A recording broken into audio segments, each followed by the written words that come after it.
ಬೆಳಗಾವಿಯಲ್ಲಿ ನಾಳೆಯಿಂದ ಚಳಿಗಾಲದ ಅಧಿವೇಶನ ಆರಂಭ ಆಗ್ತಾ ಇದೆ. ಹೈ ವೋಲ್ಟೇಜ್ ಅಧಿವೇಶನಕ್ಕೆ ಬೆಳಗಾವಿ ಸಜ್ಜಾಗಿದೆ. ಸರ್ಕಾರದ ವಿರುದ್ಧ ದೋಸ್ತಿಗಳಿಂದ ಅಧಿವೇಶನದ ಸಮರ ಯಾವ ರೀತಿ ಸಾರಲಾಗುತ್ತೆ ಅನ್ನೋದು ಪ್ರಶ್ನೆ.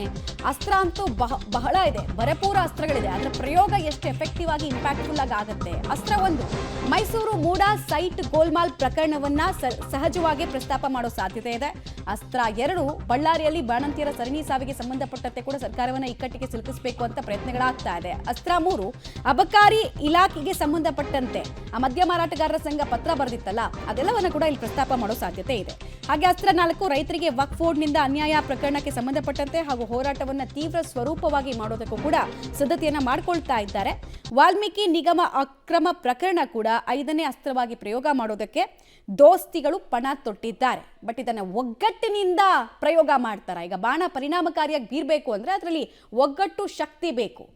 ಸೊ ಹೇಗಾಗುತ್ತೆ ಅನ್ನೋದು ಪ್ರಶ್ನೆ. ಲಾಸ್ಟ್ ಟೈಮ್ ಅಂತೂ ನಾವು ನೋಡಿದ್ವಿ, ಹಾಸ್ಯಾಸ್ಪದವಾಗಿತ್ತು. ಕೆಲವರು ಪ್ರತಿಭಟನೆಯನ್ನ ನಾವು ಸದನದ ಕಣಕ್ಕೆ ಧುಮುಕಿ ಮಾಡೋಣ ಅಂತ ಹೇಳಿದ್ರೆ, ಬಾವಿಗೆ ಧುಮುಕಿ ಮಾಡೋಣ ಅಂತ ಹೇಳಿದ್ರೆ, ಇನ್ನು ಕೆಲವರು ವಾಕೌಟ್ ಮಾಡೋಣ ಅಂತ ಹೇಳಿ ಅದರಲ್ಲೂ ಕೂಡ ಒಗ್ಗಟ್ಟಿರಲಿಲ್ಲ. ಸೊ ಈ ಸಲ ಹೇಗೆ? ಆಡಳಿತ ಪಕ್ಷ ವಿರೋಧ ಪಕ್ಷಗಳನ್ನ ಸೀರಿಯಸ್ ಆಗಿ ನೋಡಬೇಕು ಅಂದ್ರೆ ಅವರ ಒಗ್ಗಟ್ಟು ಪ್ರದರ್ಶನ ಅನಿವಾರ್ಯ. ಇಲ್ಲಾಂದ್ರೆ ನಗೆ ಪಾಟ್ಲಿಗೆ ಈಡಾಗ್ತಾರೆ. ಬೆಳಗಾವಿಯಲ್ಲಿ ಚಳಿಗಾಲದ ಅಧಿವೇಶನ ಪ್ರಾರಂಭವಾಗ್ತಿದೆ. ಈ ಹಿನ್ನೆಲೆಯಲ್ಲಿ ವಿಧಾನಸಭೆಯ ಸಭಾಂಗಣ ಎಲ್ಲ ರೀತಿಯಾಗಿ ಸಿದ್ಧವಾಗಿದೆ.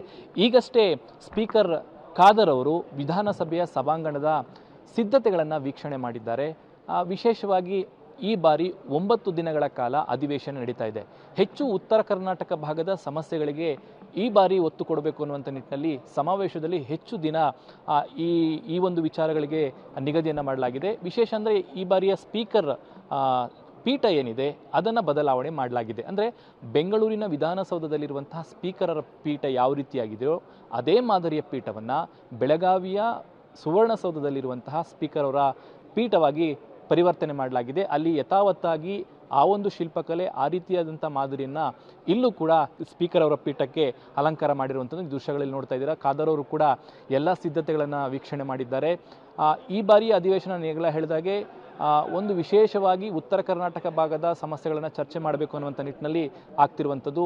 ಎಲ್ಲ ಹಾಸನಗಳು ಸಿದ್ಧವಾಗಿರುವಂಥದ್ದು, ಎಲ್ಲ ಶಾಸಕರಿಗೆ ಮಂತ್ರಿಗಳಿಗೆ ಈಗಾಗಲೇ ಬೆಳಗಾವಿಯಲ್ಲಿ ಅಗತ್ಯವಾದಂತಹ ಸಿದ್ಧತೆಗಳನ್ನು ಮಾಡಿಕೊಳ್ಳಲಾಗಿದೆ. ಇದು ಶಾಸಕರು ಕುಳಿತುಕೊಳ್ಳುವಂತಹ ಪೀಠದ ವ್ಯವಸ್ಥೆ. ಇಲ್ಲಿ ಎಲ್ಲ ಸಿದ್ಧತೆಗಳಾಗಿರುವಂಥದ್ದು. ನಾಳೆ ಶಾಸಕರಿಗೆ ಎಲ್ಲೆಲ್ಲಿ ಕೂತ್ಕೊಳ್ಬೇಕು ಅನ್ನುವಂಥ ನಿಟ್ಟಿನಲ್ಲಿ ಅವರ ಸೀಟ್ನ ಮೇಲೆ ಅವರ ಹೆಸರನ್ನು ಹಾಕಲಾಗುತ್ತೆ. ಅಲ್ಲಿ ಬಂದು ಶಾಸಕರು ಕುಳಿತುಕೊಳ್ತಾರೆ. ಇನ್ನು ಸಭಾಂಗಣದಲ್ಲಿ ಆಟೋಮೆಟಿಕ್ ಕ್ಯಾಮ್ರಾಗಳನ್ನು ಅಳವಡಿಕೆ ಮಾಡಲಾಗಿದೆ. ಶಾಸಕರು ಅಥವಾ ಮಂತ್ರಿಗಳು ಅಥವಾ ಸಿಎಂ ಅವರು ಎದ್ದು ಮಾತಾಡಿದ ಕೂಡಲೇ ಅವರ ಕಡೆನೇ ಆ ಕ್ಯಾಮ್ರಾ ಕೂಡ ಟರ್ನ್ ಆಗುವಂಥ ವ್ಯವಸ್ಥೆಗಳನ್ನು ಮಾಡಿದ್ದಾರೆ. ಬೃಹತ್ತಾದಂತಹ TV ಪರದೆಯನ್ನು ಕೂಡ ಸಭಾಂಗಣದಲ್ಲಿ ಹಾಕಿರುವಂಥದ್ದು. ಅಂದರೆ ಶಾಸಕರು ಮಂತ್ರಿಗಳು ಮಾತನಾಡುವಂಥ ಸಂದರ್ಭದಲ್ಲಿ ಡಿಸ್ಪ್ಲೇ ಮಾಡಲಿಕ್ಕೆ ಒಂದು TVಯ ವ್ಯವಸ್ಥೆಯನ್ನು ಮಾಡಿದ್ದಾರೆ.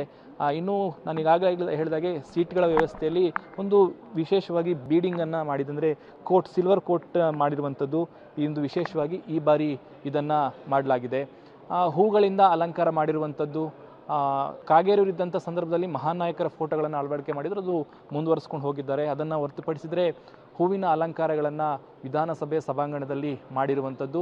ಸ್ಪೀಕರ್ ಅವರು ಎಲ್ಲ ಸಿದ್ಧತೆಗಳನ್ನು ವೀಕ್ಷಣೆ ಮಾಡಿದ್ದಾರೆ.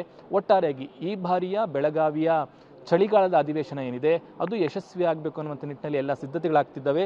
ಹೆಚ್ಚು ಉತ್ತರ ಕರ್ನಾಟಕ ಭಾಗದ ಸಮಸ್ಯೆಗಳನ್ನು ಚರ್ಚೆ ಮಾಡಿ ಅದಕ್ಕೆ ಪರಿಹಾರ ಕಂಡುಕೊಳ್ಳುವಂಥ ನಿಟ್ಟಿನಲ್ಲಿ ಸರ್ಕಾರ ಈ ಒಂದು ಅಧಿವೇಶನವನ್ನು ಮಾಡ್ತಿದೆ. ಅದು ಎಷ್ಟು ಮಟ್ಟಿಗೆ ಸಫಲ ಆಗುತ್ತೆ ಅನ್ನುವಂಥದ್ದನ್ನು ಕಾದು ನೋಡಬೇಕು. ಕ್ಯಾಮ್ರಾಮನ್ ಗಣೇಶ್ ಜೊತೆ ಶ್ರೀನಿವಾಸರಾವ್, ಪಬ್ಲಿಕ್ TV, ಬೆಳಗಾವಿ.